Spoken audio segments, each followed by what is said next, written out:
జై ఎన్టీఆర్ గట్టిగా జై ఎన్టీఆర్. ధన్యవాదాలు మిత్రులారా. ఈనాడు మైత్రివనం చౌరస్తలో భారతదేశం గర్వించదగ్గ గొప్ప నాయకుడు, తెలుగు జాతికి స్ఫూర్తిని నింపిన, తెలుగు జాతి చేత అన్నా అని పిలిపించుకొని గౌరవం దక్కించుకున్న ఎన్టీఆర్ విగ్రహావిష్కరణ కార్యక్రమానికి సభాధ్యక్షత వహించిన జూబ్లీ హిల్స్ శాసనసభ్యులు మిత్రులు నవీన్ యాదవ్ గారు ఈ కార్యక్రమాన్ని ఏర్పాటు చేసి నాతో పాటు ఈ కార్యక్రమంలో తెలంగాణ కాంగ్రెస్ పార్టీ అధ్యక్షులు మిత్రులు మహేష్ కుమార్ గౌడ్ గారిని, సహచర మంత్రివర్గ సభ్యులు తుమ్మల నాగేశ్వరరావు గారిని, హైదరాబాద్ ఇన్ఛార్జ్ మంత్రివర్యులు మిత్రులు పొన్నం ప్రభాకర్ గారిని, మరొక సహచర మంత్రివర్గ సభ్యులు అజరుద్దీన్ గారిని, అదేవిధంగా మేమందరం అభిమానించే నాయకులు మండవ వెంకటేశ్వరరావు గారిని, రాజ్యసభ సభ్యులు అనిల్ కుమార్ యాదవ్ గారిని, మరో రాజ్యసభ సభ్యులు వేం నరేందర్ రెడ్డి గారిని, షేర్లింగంపల్లి శాసనసభ్యులు అరకపూడి గాంధీ గారిని, అదేవిధంగా తెలుగు కాంగ్రెస్ పార్టీ నాయకులు బండి రమేష్ గారిని, అదేవిధంగా నల్గొండ పార్లమెంట్ సభ్యులు మిత్రులు కుందూరు రఘువీర్ గారిని, నాగార్జున సాగర్ శాసనసభ్యులు జయవీర్ గారిని, అదేవిధంగా మన అందరి అభిమాన నాయకుడు ఎన్టీ రామారావు గారి యొక్క కుటుంబ సభ్యులు మిత్రులు రామకృష్ణ గారిని, మోహనకృష్ణ గారిని, ఇతర కుటుంబ సభ్యులను, అదేవిధంగా మిత్రులు మోహన్ బాబు గారి పుత్రుడు మంచు మనోజ్ గారిని, అదేవిధంగా సినిమా దర్శకులను, ఇతర నాయకులను, బోయపాటి శ్రీనివాస్ గారిని, ఇతర నాయకులను, సినిమా కళాకారులను, అన్నగారి అభిమానులందరినీ ఆహ్వానించి ఇంత గొప్ప కార్యక్రమాన్ని ఏర్పాటు చేసిన నిర్వాహకులకు అందరికీ మనస్ఫూర్తిగా ధన్యవాదాలు, అభినందనలు తెలియజేస్తున్న మిత్రులారా, భారతదేశ చరిత్రను ఎవరు చదవాలన్నా, భారతదేశ చరిత్ర నుంచి ఎవరు స్ఫూర్తి పొందాలన్నా ముగ్గురు జాతి రత్నాల గురించి ఖచ్చితంగా మనం స్మరించుకోవాల్సిన అవసరం ఉన్నది. మొదటివాడు భారతదేశానికి రాజ్యాంగాన్ని అందించి దళితులకు, గిరిజనులకు, ఆదివాసీలకు ఈ దేశ ప్రధానమంత్రితో సమానంగా ఓటు హక్కును ఇవ్వడమే కాకుండా ఈ తాడిత పీడిత వర్గాల యొక్క అభ్యున్నతి కోసం ఈ రాజ్యాంగాన్ని రచించి, అదే కాదు ఆనాడు మహిళలకు ఓటు హక్కు లేదు. అమెరికా లాంటి దేశంలో మహిళలకు ఓటు హక్కు కావాలంటే కొన్ని దశాబ్దాలు కొట్లాడిన తర్వాత అమెరికాలో మహిళలకు ఓటు హక్కు వచ్చింది. కానీ డాక్టర్ బాబాసాహెబ్ అంబేద్కర్ పురుషులతో సమానంగా మహిళలకు ఓటు హక్కు ఇచ్చి, రాజులకు, చక్రవర్తులకు సమానంగా దళిత వాడల్లో ఉండే పేదలకు ఓటు హక్కు ఇచ్చి, తమను ఎవరు పరిపాలించాలి, ఎవరు శాసనాలు చెయ్యాలి అనంటే పేదవాడే నిర్ణయించుకునే ఓటు హక్కునిచ్చిన డాక్టర్ బాబాసాహెబ్ అంబేద్కర్ను మొదట మనము స్మరించుకోవాల్సిన అవసరం ఉన్నది, గుర్తించవలసిన బాధ్యత మన మీద ఉన్నది. ఇక రెండవ తరం శ్రీమతి ఇందిరాగాంధీ. ఇందిరాగాంధీ అంటే ఒక ఉక్కు మహిళ. ఈ మహిళా స్ఫూర్తి ప్రపంచ దేశాల ముందు ఈ దేశాన్ని తలెత్తుకొని నిలబెట్టే విధంగా ఒకనాడు రాచరికాలు, రాజభరణాలు, జమీందారులు, జాగీర్దారులు, భూస్వాముల చేతుల్లో లక్షలాది కోట్లాది ఎకరాల భూములు ఉన్నప్పుడు అధికారం వాళ్ళ చేతుల్లోనే ఆయుధమై పేదలను హింసిస్తున్నప్పుడు ఈ దేశ ప్రధానమంత్రిగా బాధ్యత చేపట్టిన శ్రీమతి ఇందిరాగాంధీ గారు రాజభరణాలను రద్దు చేయడమే కాదు, భూస్వాముల దగ్గర, జమీందారుల దగ్గర ఉన్న కోట్లాది ఎకరాల భూములను ఆనాడు ఈ ప్రాంతంలో నిరంకుశ నిజాం సర్కార్కు వ్యతిరేకంగా సాయుధ రైతాంగ పోరాటం చేసి భూమి కోసం, భుక్తి కోసం, విముక్తి కోసం యుద్ధమే చేసిన పేదల కోసం భూ సంస్కరణలు తీసుకొచ్చి భూమి రాజుల దగ్గర ఉన్న,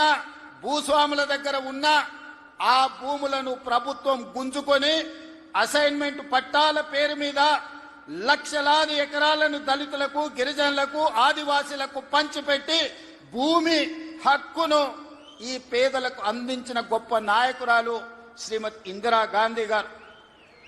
ఈనాడు జరుగుతున్న పరిణామాలు చూస్తున్నాం, యుద్ధాలు చూస్తున్నాం, యుద్ధాలలో భారత ప్రధానమంత్రుల లొంగుబాటును చూస్తున్నాం. కానీ 1971లో ఇండియా పాకిస్తాన్ యుద్ధం జరిగినప్పుడు యుద్ధంలో పాకిస్తాన్ను ఓడగొట్టి బంగ్లాదేశ్ను విడగొట్టి అమెరికా ప్రెసిడెంట్ను భారత్ రాజకీయాలలో మీరు కలగజేసుకోకండి, కలగజేసుకుంటే భారతదేశం ఊరుకోదు అని అమెరికన్ ప్రెసిడెంట్ను హెచ్చరించిన భారత ప్రధానమంత్రి శ్రీమతి ఇందిరాగాంధీ గారు. ఈనాటికి ప్రపంచ దేశాలలో ఈ దేశం యొక్క గొప్పతనం, గౌరవం, నాయకత్వ లక్షణాలను చాటి చెప్పిన ఉక్కు మహిళ శ్రీమతి ఇందిరాగాంధీ గారు. వారిని స్మరించుకోవాల్సిన అవసరం ఈ దేశంలో రాజకీయాలలో ఉండే ప్రతి ఒక్కరికి, ఈ యువతరానికి అవసరం ఉన్నది. ఇక మూడో తరం, ఆ తరం గురించి నేను చెప్పాల్సిన అవసరం లేదు.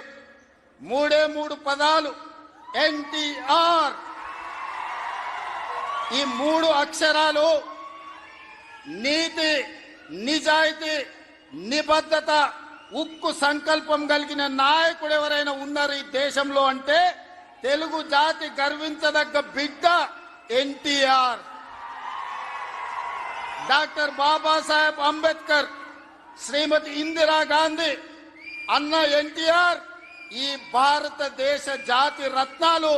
ఈ జాతి రత్నాలు ఈ దేశం ఉన్నంతకాలం, మానవుల మనుగడ ఉన్నంతకాలం వారి కీర్తి ప్రతిష్టలు, వారి నిర్ణయాలను మనం స్మరించుకోవాల్సిన బాధ్యత ఈ రోజు మన అందరి మీద ఉన్నది. మిత్రులారా, ఈనాడు ఈ కార్యక్రమం తీసుకుంటున్నప్పుడు చాలా మంది చాలా రకాలుగా మాట్లాడుతున్నారు. కాంగ్రెస్ పార్టీ ముఖ్యమంత్రి, పిసిసి అధ్యక్షుడు ఎన్టీఆర్ గారి విగ్రహాన్ని ఏ విధంగా ఆవిష్కరిస్తారు, లేదా ఎన్టీఆర్ గారిది ఆంధ్రప్రదేశ్ హైదరాబాదు నగరం నడిపొడ్డున ఎన్టీఆర్ విగ్రహాన్ని పెడతారా అని కొంతమంది మాట్లాడుతున్నారు. ఈ రోజు నేను స్పష్టంగా ఒక మాట చెప్పదలుచుకున్నా. కులాలకు, మతాలకు, ప్రాంతాలకు, భాషలకు అతీతంగా ఈ దేశం గర్వించదగ్గ నాయకుడు ఎన్టీఆర్. ఆ ఎన్టీఆర్ స్ఫూర్తి హైదరాబాదు నగరం నడిపొట్టున వారి స్ఫూర్తితో పరిపాలన అందిస్తున్న మా ప్రభుత్వం అమీర్పేట్ చౌరస్తాలో, మైత్రి వనంలో ఈ దారిలో వెళ్లే ప్రతి వాడికి ఒక స్ఫూర్తిని నింపడానికే ఈ రోజు వారి విగ్రహాన్ని ఇక్కడ మేము ఆవిష్కరించుకున్నాం. ఇది విగ్రహం కాదు, ఇది ఒక స్ఫూర్తి, ఇది ఒక గొప్ప అనుభూతి. ఒక ముఖ్యమంత్రిగా ఎన్టీఆర్ విగ్రహాన్ని ఆవిష్కరించడం అంటే నాకు జీవిత కాలం గుర్తుండిపోయే ఒక మధుర సంఘటన. ఎవరు ఏమనుకున్నా, ఎవరు ఎలాంటి విమర్శలు చేసినా నేను జడవదలుచుకోలేదు.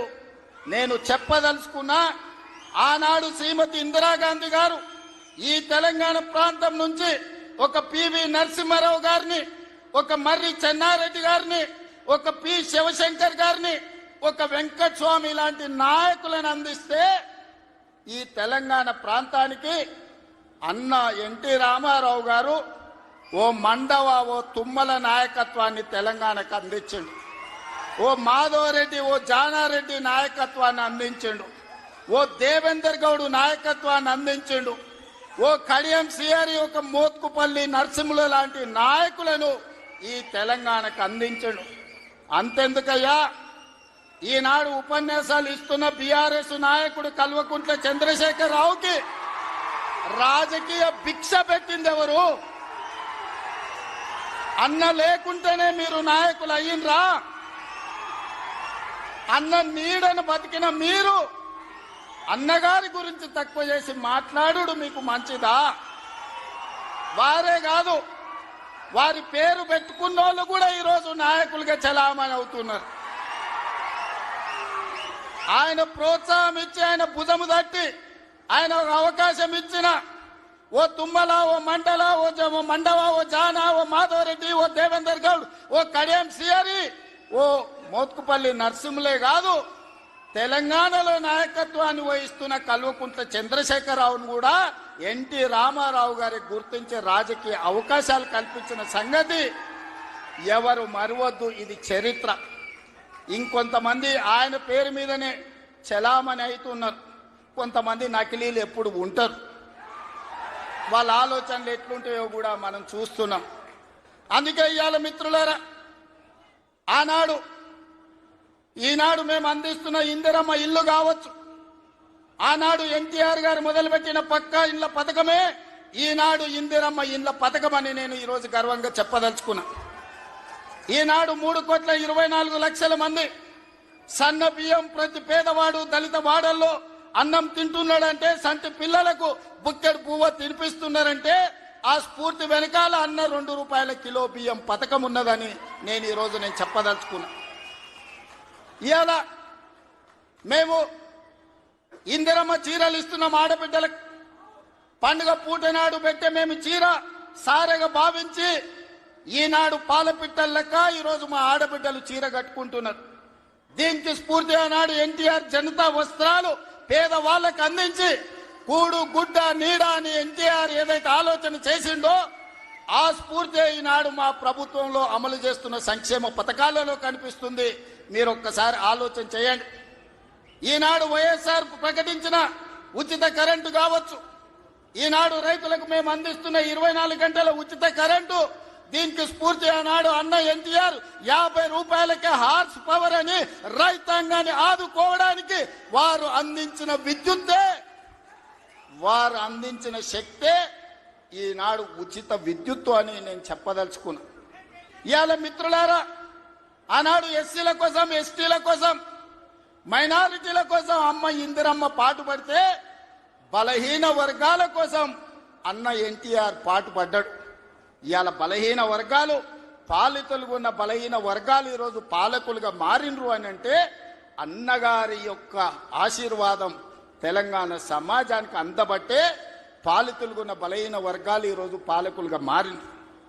ఒకనాడు గ్రామాలలో పటేలు పట్వారి వ్యవస్థ ఎంత బలంగా ఉండేనో వాళ్ళ చేతుల్లో తెలంగాణ నలిగిపోతుంటే ఎన్టీ రామారావు గారు పటేల్ పట్వారి వ్యవస్థను రద్దు చేసి పేదలకు విముక్తి కలిగించిన చరిత్ర ఈ ప్రాంతంలో ఉన్నది.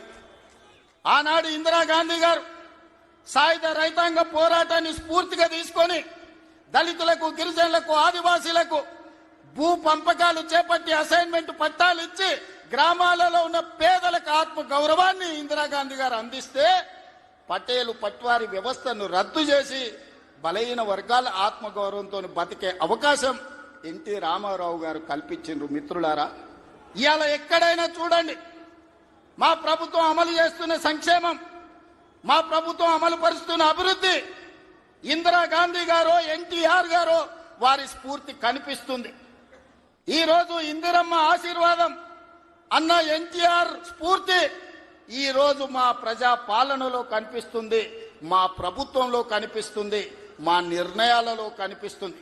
అందుకే ఇందిరమ్మ మాకు ఎంత ముఖ్యమో ఎన్టీఆర్ కూడా అంతే ముఖ్యం. ఇందిరమ్మ ఒక తరం అయితే ఎన్టీఆర్ ఒక శకం. వాళ్ళిద్దరి కలయికనే ఈనాటి ప్రజాపాలన. ఈ ప్రజాపాలన ప్రజలకు అందుబాటులో ఉంది అనంటే ఒక ఇందిరమ్మ స్ఫూర్తి, ఒక ఎన్టీఆర్ యొక్క ఆలోచన విధానం ఈనాడు మేము అమలు చేస్తున్నాం. మిత్రులారా, ఇవాళ మా నిర్ణయాలు మీరు చూసిండ్రు. ఆడబిడ్డలకు ఆర్టీసీలో ఉచిత బస్సు కావచ్చు, ఆడబిడ్డలకి ఈరోజు అదానీ అంబానీలతో పోటీ పడి సోలార్ పవర్ విద్యుత్ ఉత్పత్తి కావచ్చు, ఆర్టీసీలో ఉచిత ప్రయాణమే కాదు, ఆర్టీసీ 1000 బస్సులు ఆడబిడ్డలను యజమానులను చేసి ఈ రోజు వాళ్ళని వ్యాపారాలలో రాణించే విధంగా చేసినాం. ఆనాడు అన్న ఆడబిడ్డలకు ఏ విధంగా ఆస్తిలో హక్కిచ్చిండో ఈనాడు 1 కోటి మంది ఆడబిడ్డల్ని కోటీశ్వరులను చెయ్యాలన్న లక్ష్యంతో మా ప్రజాపాలన పనిచేస్తుంది. మా సీతక్క, మా బట్టి విక్రమార్క గారు దీన్ని అమలు చేస్తున్నారు. ఇవాళ మేము గర్వంగా చెప్పదలుచుకున్నాం, అన్నగారు అదేవిధంగా ఇందిరమ్మ స్ఫూర్తితో 1 కోటి మంది ఆడబిడ్డల్ని ఇవాళ కోటీశ్వరులను చెయ్యాలి అని మా ప్రభుత్వం ప్రయత్నం చేస్తుంది. అందుకే మిత్రులారా, ఇవాళ మా ప్రభుత్వం రైతు రుణమాఫీ కావచ్చు, రైతు భరోసా కావచ్చు, రైతులకు ఉచిత కరెంటు కావచ్చు, రైతు రుణమాఫీ 21,000 కోట్ల రూపాయల రద్దు చేసిన విషయం కావచ్చు, ఇవన్నీ రైతుల కోసం మేము అమలు చేస్తున్న సంక్షేమ పథకాలు. ఇవాళ రైతులు పండించిన సన్న వడ్లు 500 రూపాయల బోనస్ ఇచ్చి ఈనాడు మేము కొనుగోలు చేస్తున్నామంటే రైతును రాజును చెయ్యడమే లక్ష్యంగా, వ్యవసాయాన్ని పండగ చేయడమే లక్ష్యంగా ఈరోజు మేము పనిచేస్తున్నాం. ఇవాళ మహిళలందరికీ అవకాశం ఇవ్వాలి అని స్థానిక సంస్థల్లో ఆనాడు మహిళలకు రిజర్వేషన్లు ఉండాలని రాజీవ్ గాంధీ గారు నిర్ణయం తీసుకుంటే ఆ నిర్ణయాన్ని అమలు చేసిన గొప్ప నాయకుడు ఎన్టీఆర్.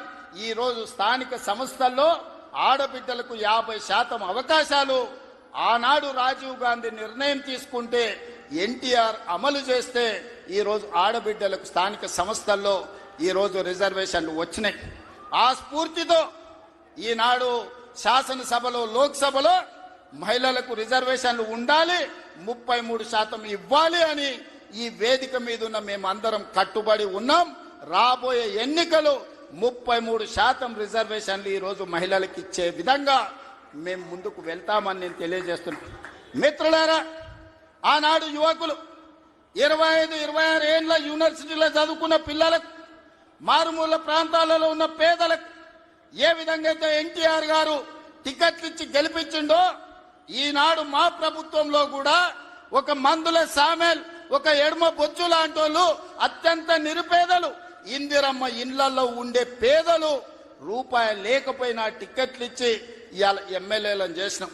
ఒక యువమిత్రుడు, క్రీడాకారుడు బాలయ్య గారి బ్యాచ్మెట్ నిజాం కాలేజీలో క్రీడాకారుణ్ణి ఇవాళ మంత్రిని చేసిన మహమ్మద్ అజారుద్దీన్ గారిని, ఈ రోజు వాకిటి శ్రీహరి కావచ్చు, యువమిత్రుడు పొన్నం ప్రభాకర్ విద్యార్థి రాజకీయాల నుంచి వచ్చిన మిత్రుడు ఈ రోజు మంత్రివర్గంలో సహచరుడు. అంటే ఇవన్నీ కూడా యువత కోసం. ఈ రోజు రాష్ట్రంలో మొదటి సంవత్సరంలోనే 67,000 ప్రభుత్వ ఉద్యోగ నియామకాలు చేపట్టి ఈ రోజు యువకులకు ఉద్యోగ ఉపాధి అవకాశాలు కల్పించినాం. మహిళలకు 60,000 కోట్ల రూపాయల బ్యాంకు లింకేజ్ అప్పులు ఇప్పించినాం. ఈ రోజు మహిళలు వ్యాపారం చేసుకుంటూ, యువకులు ఉద్యోగాలకు పోటీ పడుతుండ్రు, రైతులు వ్యవసాయంలో లాభసాటిగా ఈ రోజు ముందుకు సాగుతున్నారు. ఇవన్నీ మీ ఆశీర్వాదంతో మీరండగా నిలబడి ఆనాడు 2023 డిసెంబర్ 7 నాడు ప్రజాపాలనను మీ ఆశీర్వాదంతో అధికారం చేపట్టి ఉప ఎన్నికలు జరిగితే కంటోన్మెంట్ అయినా, జూబ్లీ హిల్స్ అయినా మీరందరూ అండగా నిలబడి గెలిపించబట్టే ఈనాడు ప్రజాపాలన ముందుకు సాగుతుంది. భవిష్యత్తులో మీరు ఇదే విధంగా అండగా ఉండాలి. ఈ సందర్భంగా చివరగా ఒక్క మాట చెప్పదలుచుకున్నా. 94 నుంచి 2004 వరకు 10 సంవత్సరాలు తెలుగుదేశం పార్టీ అధికారంలో ఉంది. 2004 నుంచి 2014 వరకు 10 సంవత్సరాలు కాంగ్రెస్ పార్టీ అధికారంలో ఉంది. 2014 నుంచి 2024 వరకు బీఆర్ఎస్ అధికారంలో ఉంది. ఇవాళ నేను చెప్తున్నా, మీ ఉత్సాహం, మీ ఊపు చూసిన తర్వాత 2024 నుంచి 2034 వరకు మాదే అధికారం. సంక్షేమాన్ని, అభివృద్ధిని అంతర్జాతీయ స్థాయికి తీసుకెళ్లే బాధ్యత మేము తీసుకుంటాం. ఎన్నో అభివృద్ధి పనులు జరుగుతున్నాయి, మీరు అండగా నిలబడండి. హైదరాబాదు నగరాన్ని అంతర్జాతీయ స్థాయిలో అభివృద్ధి చేయడానికి మేము ప్రయత్నం చేస్తున్నాం. ఆనాడు మీ రోజున ఫైనాన్షియల్ డిస్ట్రిక్ట్ కావచ్చు, హైటెక్ సిటీ కావచ్చు, వీటన్నిటినీ చంద్రబాబు నాయుడు గారు ప్రణాళికబద్ధంగా ముందుకు తీసుకెళ్ళింది. ఇవాళ మా ప్రభుత్వం 30,000 ఎకరాలలో ఎయిర్పోర్ట్ కి కూతవేటు దూరంలో భారత్ ఫ్యూచర్ సిటీని నిర్మిస్తున్నాం. ప్రపంచాన్ని అక్కడికి తీసుకొస్తాం. ఈనాడు మన యువత ప్రపంచ దేశాలలో దిగ్గజ కంపెనీలకు పనిచేస్తున్నారు. సత్య నాదెల్ల కావచ్చు, శంతను నారాయణ్ కావచ్చు, అజయ్ బంగా కావచ్చు, ప్రేమ్జీ వాత్సవ్ కావచ్చు, వీళ్ళంతా హైదరాబాద్ బాయ్స్. హైదరాబాద్ పబ్లిక్ స్కూల్లో చదువుకున్న వాళ్ళు ప్రపంచ పెద్ద పెద్ద దిగ్గజ కంపెనీలకు సీఈఓలు. ఇవాళ మనం ఎక్కడికో వెళ్ళి ఆ కంపెనీలలో పనిచేయడం కాదు, ఆ కంపెనీలను ఇక్కడికి తెస్తాం, భారత్ ఫ్యూచర్ సిటీలో పెట్టిస్తాం. ఈ కంపెనీలను పెట్టడమే కాదు, అలాంటి కంపెనీలకు తెలంగాణ యువతను యజమానులను చేసే బాధ్యత ఈ ప్రభుత్వం తీసుకుంటుంది. నూతన విధానంతో ప్రోత్సాహకాలు ఇస్తుంది, యువతకు ఉద్యోగ ఉపాధి అవకాశాలు కల్పిస్తుంది. మన నగర అభివృద్ధి కోసం మీరందరూ సహకరించాలి, మీరందరూ అండగా నిలబడాలి. ఇంత గొప్ప కార్యక్రమాన్ని ఏర్పాటు చేసి ఈ కార్యక్రమాన్ని ఒక స్ఫూర్తిని నింపే విధంగా, ఒక ఇందిరమ్మను, ఒక అన్న ఎన్టీఆర్ ను స్మరించుకునే వేదికగా మార్చినందుకు మీ అందరికీ మనస్ఫూర్తిగా ధన్యవాదాలు, కృతజ్ఞతలు తెలియజేస్తూ మీ అందరి దగ్గర సెలవు తీసుకుంటున్న మిత్రులారా.